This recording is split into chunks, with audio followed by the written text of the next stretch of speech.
Yeah, it's wild because I mean it's hard. I mean, I teach a class on or a whole course on human evolution, and it's very, a lot of these topics are very taboo, you know, like obesity and stuff like that, because it's something that's extremely important, and it makes sense evolutionarily, you know, from a perspective to think this way, but it's very uncomfortable for people to talk about, you know, and it's because it's very easy to become obese. It's very difficult to exercise and stay in shape because everything in your environment is right now is basically helping you not be in shape. Exactly. It's giving you access to all the fat and all the meat you could ever need without having to lift a finger for it. Well, a credit card. We have to really do much to get access to that meat. And again, we're obviously selected to not be exercising and burn extra calories and basically be as lazy as possible. So you put that animal in this modern environment where there's calories everywhere, and like, then of course, again, you're going to be disincentivized your body to exercise, and you're going to be really incentivized to eat, you know, a high calorie diet and get as much calories as you possibly can, because again, ancestrally, your adaptations are to help you survive in an environment where there's not enough calories out there. You need to work really hard to get those calories. So ultimately, yeah. So the idea of these massive athletes, you know, they can gain a lot of muscle. It's very difficult. It is very difficult to gain a lot of muscle mass because again, your body it does not really want to hang on to it. A large body just has more maintenance costs. Its basal metabolism has to be higher, and that's why if you could take a athlete just gets big and big and big and strong, and you go stop going to the gym for like a week, and they'll already start suffering losses because their body's like, I don't need this. Get it out of here right away.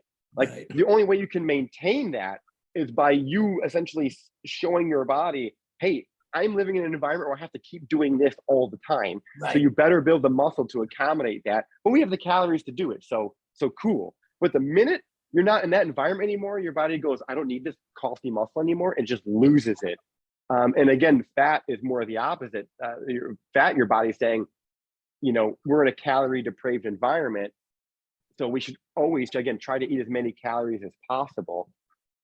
Therefore, you're always going to have these cravings and desire to just eat calorie-rich foods, and that's going to lead you to fat. And again, nowadays, there's such a thing as being too fat.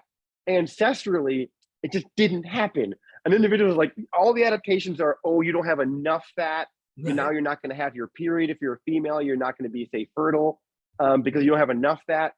There are no adaptations where, hey, now you have too much fat, so I guess you're going to be extra fertile. No, you just now are producing way too much estrogen, and your, you know, risk of getting breast cancer, you know, are elevated, and another reproductive cancer. So really, it just has to do with what we're evolved for versus what we're currently living in, and that is why evolution, an evolutionary perspective, is so important to understand even things like health.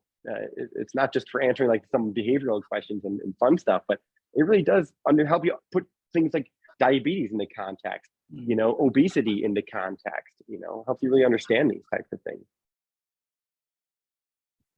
I saw just a quick, a funny sign outside a restaurant, and this is the case for me, that said, I wish everything was as easy as getting fat.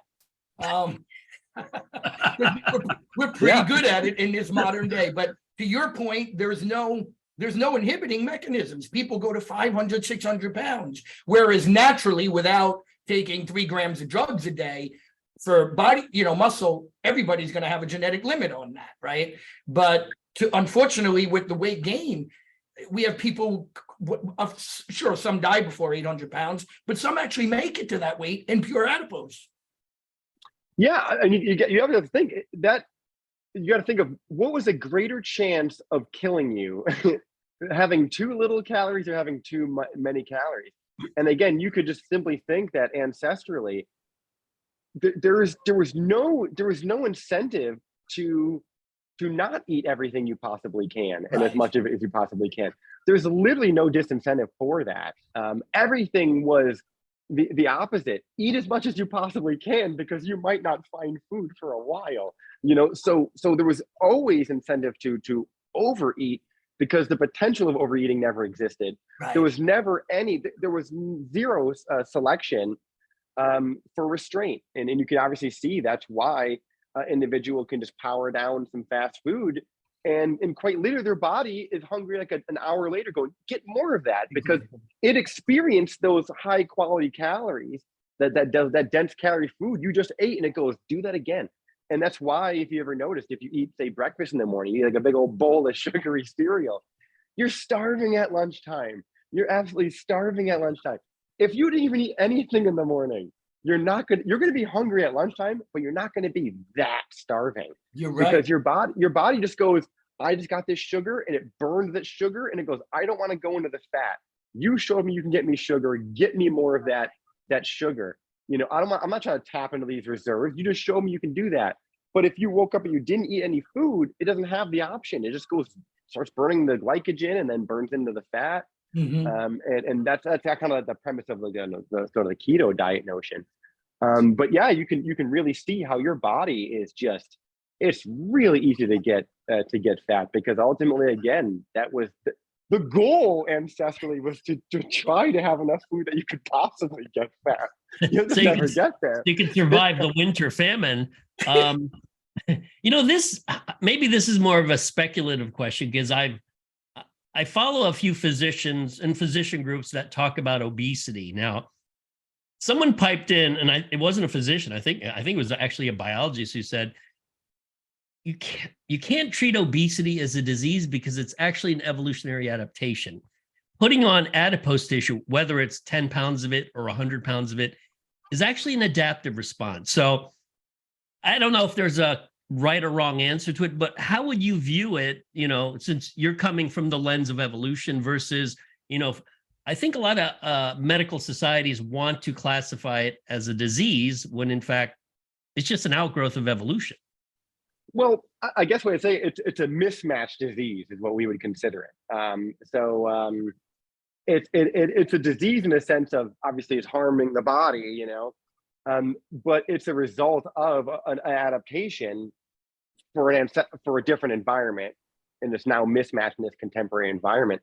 So when you think of something like that, when you try to contextualize something like obesity, it is kind of mind-blowing, because you're going, the genes aren't the problem here, the environment is the problem. These genes are, we're the descendants of the best endurance running athletes, the ones that were the best at storing fat and all these things. Like, we didn't evolve from slouches that were just terrible at what they were doing.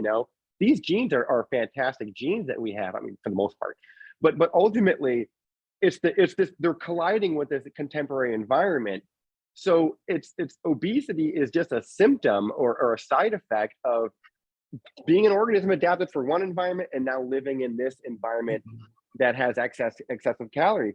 So you can't stop that. You can't solve that problem unless you address the environment. It's the same idea, like, think of cavities, right? We have a bad diet with sugars. How were hunter-gatherers not getting plagued with cavities and having their teeth rot out of their face and dying, when they were young? Like, how do they cope with that? Easy. They didn't eat as many sugars and stuff as we did, so they weren't vulnerable to it.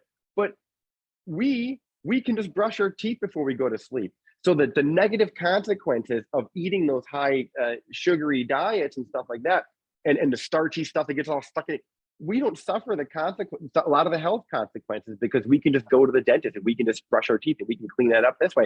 So we can perpetuate this bad environment and these bad behaviors. We can perpetuate this bad diet. And then what happens, individuals also, get obese. And what do we do there? We have different, pills and medication and treatments, and everyone has to go to the gym and exercise, to try to cope with it, because it's a product of our modern environment. Is we just have so many calories in it. So it's one of those things where you go, we're evolved for a different situation. You put us in this modern environment, we're gonna get fat. I mean, we're evolved to eat as much as when people are going to go on the paleo diet, you go, the paleo diet is quite literally eat everything you possibly can get your hands on, and as much of that as you possibly get your hands on. And and prioritize the high calorie things. Exactly. That's the paleo diet. Get as fat as possible, because ultimately, again, we had to. That's why your cat that's not running around is on the paleo diet. Look what happened. Look what happened. It gets obese over time. So yeah, it's a bad thing. So what you're saying is the Liver King eating testicles and lifting weights and getting a suntan, that's really not paleo. Is that what you're saying? Yeah, but also wasn't he just like taking a bunch of steroids too? Well, of course. Exactly. Yeah. Yeah, not the way to go. But I mean, again, like it was very adaptive to want to eat meat and fat, because there's more calories in meat and fat than there are, say, vegetables. So if you had limited time, limited resources to go after food, then you should prioritize the things that are going to get you more calories per capita. So fundamentally, you should crave things like fat and protein, because it was again more calories in it, and it's also really difficult to acquire. You have to get meat from an animal, and from I don't know about you guys, from what I hear, they're notoriously disagreeable with giving up their bodies for selfish.